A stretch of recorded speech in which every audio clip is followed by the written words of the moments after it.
วันคืนที่เนิ่นนานที่มีเราสองคนดิ้นรนสู้ทนเพื่อความฝันมีคำสัญญาว่าเราไม่ทอดทิ้งกันแม้คืนและวันจะโหดร้าย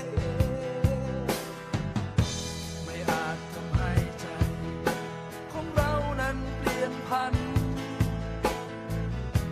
สัญญาที่ให้กันไม่มีวันเปลี่ยนแปลงเพื่อนจะมีเราและนายเสมอจากวันนี้